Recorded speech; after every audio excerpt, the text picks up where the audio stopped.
लोग अब chemical balance पढ़ने वाले थे, ठीक है। तो इसका कुछ रूल होता है, कुछ नियम होता है, इसके नियम के बारे में जानेंगे, ठीक है। सबसे फर्स्ट नियम होता है कि जो इक्वेशन ये लिखे हैं इसको चेक करना है कि इक्वेशन सही है कि गलती है, ठीक है। तो हमको इक्वेशन मालूम है कि इक्वेशन हमारा ये सही है,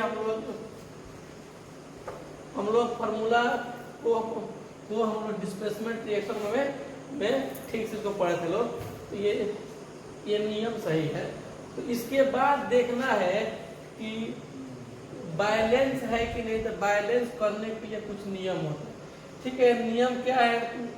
तो फर्स्ट नियम है कि इक्वेशन सही है कि नहीं ये देखना है, ठीक है। सेकेंड नियम है कि एक इक्विटी लाइन बनाना है, ठीक है। लेफ्ट साइड का एलिमेंट लिखना है और राइट साइड में राइट साइड का। क्या बोल रहे थे कि इसको बैलेंस करना है, तो कुछ नियम बताया था। तो नियम में क्या है कि सबसे पहले बैलेंस करने का जो नियम होता है, इक्विटी लाइन लिखना है, लेफ्ट साइड में लेफ्ट साइड वाला एलिमेंट लिखना है और राइट साइड में राइट साइड वाला एलिमेंट लिखना है। और उसके बाद देखना है कि कौन सा एलिमेंट कितना है और फिर इसको बैलेंस कैसे करना है। तो हाइड्रोजन इसमें 3 यहाँ पर है और एक यहाँ पर, तो कितना हो गया 4, ठीक है। तो हाइड्रोजन की संख्या हो गया है 4। फास्फोरस कितना है इसमें, एक यहाँ पर, सिर्फ एक ही और इसमें नहीं है, इसका संख्या 1 है। फिर ऑक्सीजन देखना है, 4 यहाँ पर है और एक यहाँ पर, तो कितना हो गया 5। फिर क्या मतलब पोटासियम, पोटासियम यहाँ पर 1 है और इसमें 1 भी नहीं है, पोटासियम 1 हो गया। तो ये हमारा लेफ्ट हैंड साइड का था। अब राइट हैंड साइड का देखते हैं। हाइड्रोजन से कितना है, यहाँ पे 2 हाइड्रोजन है, कितना है 2। एक फास्फोरस है और ऑक्सीजन कितना है 4, यहाँ पे 1, यहाँ पे 5 ऑक्सीजन है, ठीक है। फिर पोटासियम देखना, पोटासियम कितना यहाँ पे 3 है।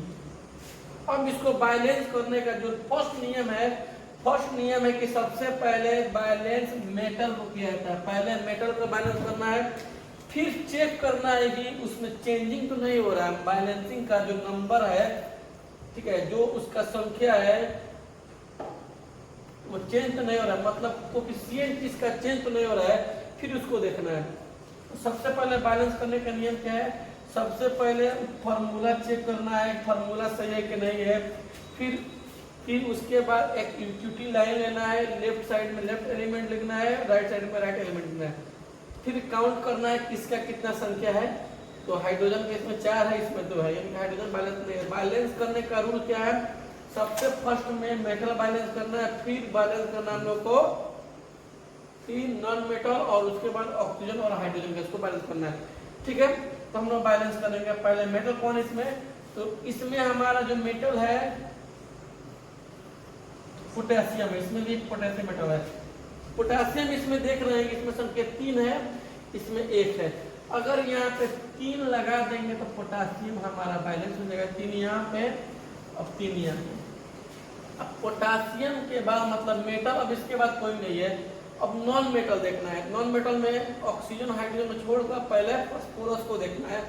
तो चेक कर लेंगे फास्फोरस कितना है, इसमें फास्फोरस 1 है और यहाँ पर 3 लगा दिए हैं, तो इसमें 3 से मल्टीप्लाई हो गया।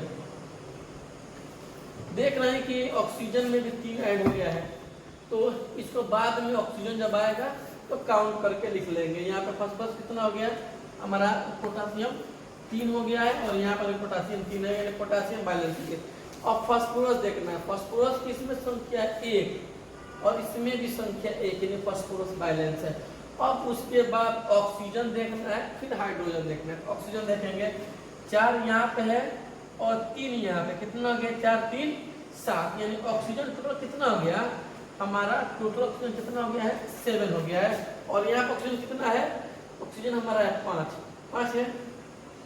अगर यहाँ पे 3 से मल्टीप्लाई कर देंगे, 3 यहाँ पर जाएगा और 4 यहाँ पर हो जाएगा 7, को भी 3 से यहाँ मल्टीप्लाई कर दिए तो 3 ऑक्सीजन यहाँ पर हो गया और यहाँ पे 4 है, तो टोटल कितना ऑक्सीजन हमारा 7। अब चेक करेंगे कि हमारा मेटल बैलेंस है कि नहीं है।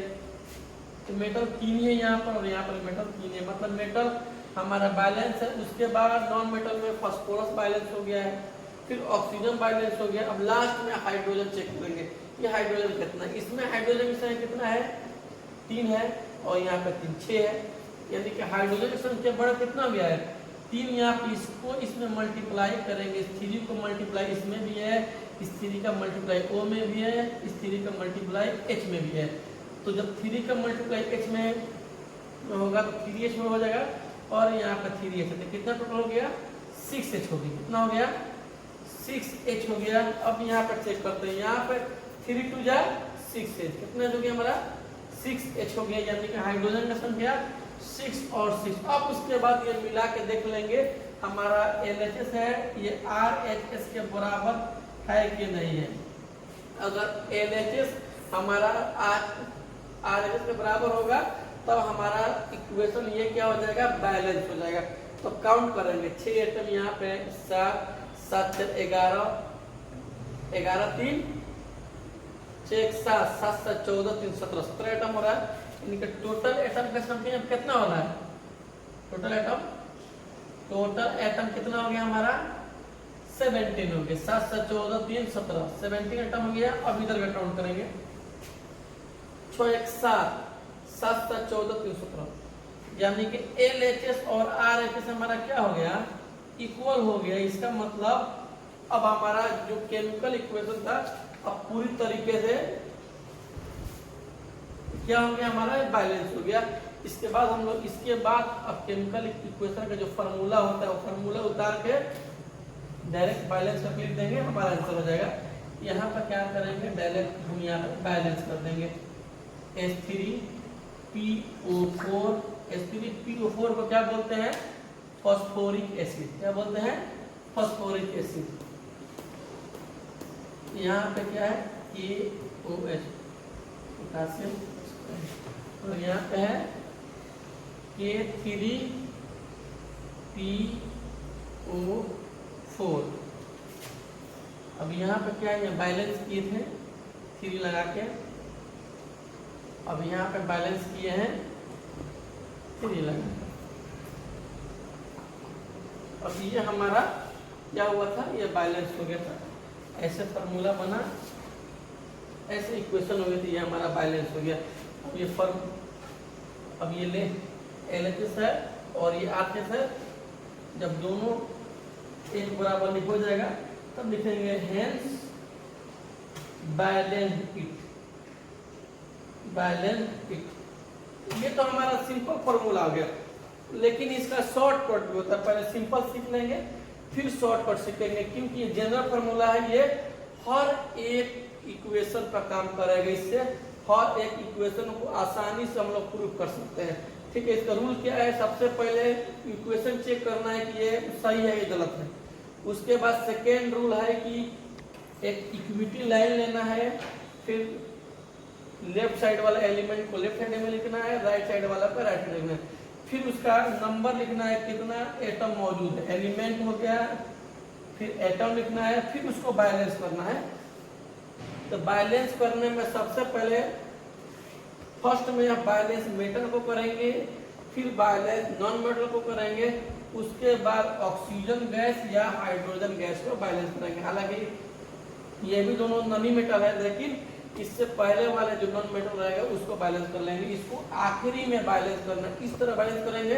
हम इसको डाल लीजिए, फिर कुछ इक्वेशन लिखेंगे, लाइन से उसको प्रूफ किया जाएगा 4-5 इक्वेशन को, तब धीरे धीरे आप समझ में आएगा। ठीक है, इसके बाद इसको पहले यहाँ से उतार लीजिए, फिर उसके